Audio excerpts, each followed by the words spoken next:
Hello and welcome back to another episode of VideoGame O.R Clinic Duty, where today we're going to be taking a look at an original Xbox that has no signs of life. Now, I got this Xbox from a buddy who wanted me to take a look at it and see if I could figure out the problem. He already gutted most of the stuff out, so there is no power supply, and as you can see, the hard drive is taken out. But the main cause for concern that we are looking at in here happens to be these capacitors right around here. As in the photos when we were first talking about it, you can see that these are bulging, they're leaking. There doesn't appear to be any damage on the board, but this is probably the cause of why we aren't getting any power. Just to verify though, we'll check the fuse back here with our trusty old multimeter, because sometimes when these systems don't have power, there is a chance that the fuse just blew. So what you want to do is take your multimeter and set it to continuity. And what that does is when you touch the two probes together, you get a beep. So we'll just put one probe on one leg of this fuse and one on the other, and we do have a beep. So that tells us right there, right off the bat, that we don't have any issue with the fuse. So next order of business, we'll take out this main board and then try swapping out the capacitors. I have some replacement ones here that I ordered. So the ones that are in here are like 6.4 volts and then 3300 microfarad capacitors. The replacement ones I got are 10 volts, but 3300 microfarad capacitors. Yeah, 10 voltage is fine. That's basically just the max voltage they can withstand. So 10 versus 6.4 is fine. That shouldn't cause much of an issue, but we'll go ahead and get this board out of here. So we just need to disconnect the fan, this cable running from the power supply, and then our controller ports and front clicker button. So I guess we'll just go ahead and pull these out. And then once these are out, we just have to remove, I think, like 7 or 8 screws around the perimeter, and we should be good to take this thing out. All right, so we have now found the T10 screwdriver, or screwdriver bit, so we're gonna go ahead and start removing these screws from the main board, and we'll just set them over here for right now. And I believe all these screws are the same size, so that's a plus. Makes it super easy for when we gotta put this thing back together, not to have to worry about what size screws go where. Now, replacing the capacitors on your original Xbox is a good form of preventative maintenance, because a lot of the caps that were used in these things were not the best quality and are prone to leaking. So taking out the old ones or the stock ones and replacing them with new ones can definitely prevent damage like this from happening in the future, and in turn will make your Xbox live longer. But if you're already to the point of this, replacing them could potentially bring the system back to life. It just depends on, really if they leaked or not. And looking at this board, it seems to be a 1.6 because there is the clock capacitor. So we can't actually remove this clock capacitor unless we have a replacement on a 1.6 revision, because if it's not in there, it basically just, what is it called? You just get an error and you can't actually start the system. So we're gonna leave that in there and we shouldn't have any issue. But I think we have everything out. Yep. So there is our main board, and we'll just take this chassis and set it to the side for right now. When it comes to replacing capacitors, they are polarized, meaning that there is a positive and a negative side, and you can't put them in there backwards. So luckily for us, it looks like all the positive points are labeled on the board, so we can just go ahead and flip this thing over and start removing caps without any need to keep track of that. Okay, so what we'll do is go ahead and turn our soldering iron on and then get to removing these old capacitors. And I think the best technique to do this will be to load them up with some solder, get it nice and hot, and then just pull the old caps through. Okay, so I got a decent amount of solder on the legs of these resistors, or on the legs of this capacitor. And what I'm going to do is just get a little bit of solder on the end of my soldering iron, and then just heat up one leg, and then just kind of teeter-totter the old capacitor out of the board.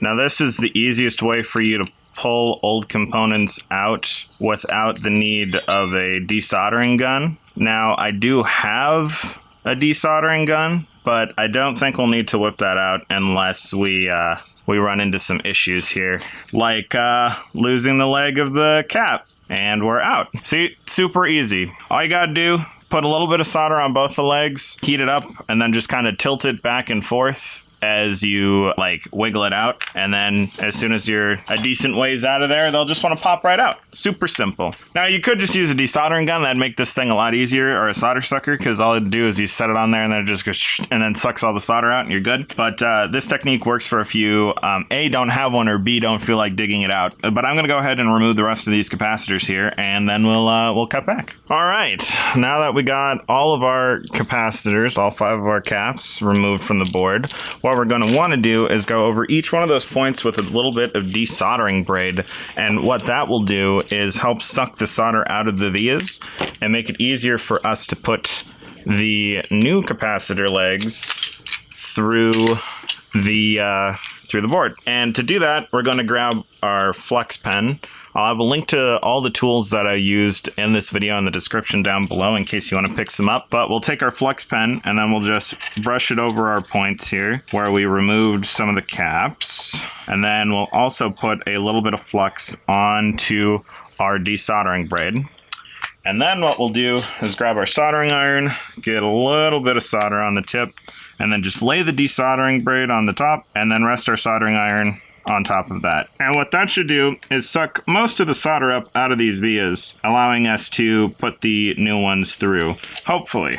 In this circumstance, it didn't look like it did a whole lot, because this is kind of a thick board, so my guess is there is a decent amount of solder actually in the via itself. So that's going to make the solder removal quite difficult. Nope, that one was pretty clean. But we'll go ahead and we'll wick the rest of these vias up, and then we will install our new caps. All right, so I've given up using the desoldering braid, as this has just been a pain in the ass. So go ahead and get yourself a solder pump or a desoldering or solder sucker. Get that focus up and running. Okay, so as you can see, we got this point right here. What I'm gonna do is just set the top of the desoldering pump on top of it, get it nice and flush, wait a second, and then pull the trigger.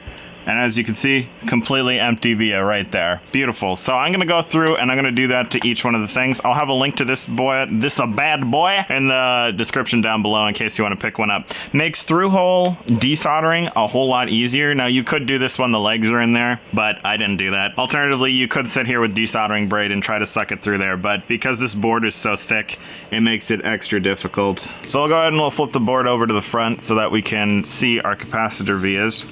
And what we're going to do is we will take the cap, and what you'll notice is that there's one leg that's long and one that's shorter. The leg that's long is our positive, so what we're going to do is we're going to want to put the longer one into the positive side hole and then the shorter one in the other. Push it down nice and flush, and then we'll flip the board over and then just separate the legs in different directions to hold the capacitor in place while we solder. So then what you'll want to do is grab your soldering iron and then just go ahead and solder the leg to the via. And then once your capacitor leg is all soldered on there, you can just go ahead and snip the excess off and you're all good to go. Now I'm going to go ahead and do that with the rest of these real quick, and then we will cut back. All right, once we got our capacitors all mounted to the main board, we can go ahead and put it back into its shell, and then we'll give this thing a test. So we'll grab the bottom shelf first, and then we'll pick up our motherboard, and then we will just slot it into place. Then we'll just go ahead and plug back in our front power LED, our port 3 and 4 controller ports, then our port 1 and 2, then plug in the power supply. Let's see, what else did we have in here? We got the fan, and then I think that's it in terms of things to plug in. And we just got to go around the perimeter and reinsert all of our little screws. Now, there is no guarantee that just doing the replacement of these capacitors will fix the board, but at least it'll help us diagnose if there's anything else that's the problem. Because from what I was told, there is no signs of life at all with this thing. It did work. It worked when they first got it. and then they plugged it in. They had it unplugged, then plugged it in a couple weeks later, and completely nothing. So there is a pretty high chance that those caps are the culprit, mainly because there's no issue with the fuse. If the caps don't fix it, then there possibly is an issue with one of the chips on the board. Otherwise, visually, there aren't any other issues that I could see. Hopefully this fixes it, but we will see here in a moment. Oh, it looked like there was a copy of Paintball Tournament in the drive that just slipped out, so that's cool. I have to get that back to him. So first things first is we're going to put the DVD drive in there. Now we're going to want to remove this screw that's in the back here before doing so, as it's going to make our life a lot easier down the road. Now there are two ports on the back of the DVD drive. The thicker one is for this data cable. Thinner one is for this little power cable. We'll just plug those both in like so. And then we can rest the DVD drive on its mounting poles. Then we'll grab the hard drive. Again, similar to the DVD drive, we're gonna have this fun little power cable. Now this actually gets routed through the side here. So we'll just pull our cables through this little latch on the side, and then we'll go ahead and plug this into the hard drive. There we go. And then we'll grab the other piece to our data drive and plonk that into the back of the hard drive. And now we are to a point where we can test. So we'll go ahead and we'll plug this in and we'll see if we get any signs of life. Okay, so we now have a power cable. Let's go ahead and plug her in. All right. And then we'll push the power button here at the front and see if it turns on. Which it does. So it does look like the capacitors were the issue with this thing. Let's see if we can get the drive open. Doesn't sound like it. Seems like the drive is stuck.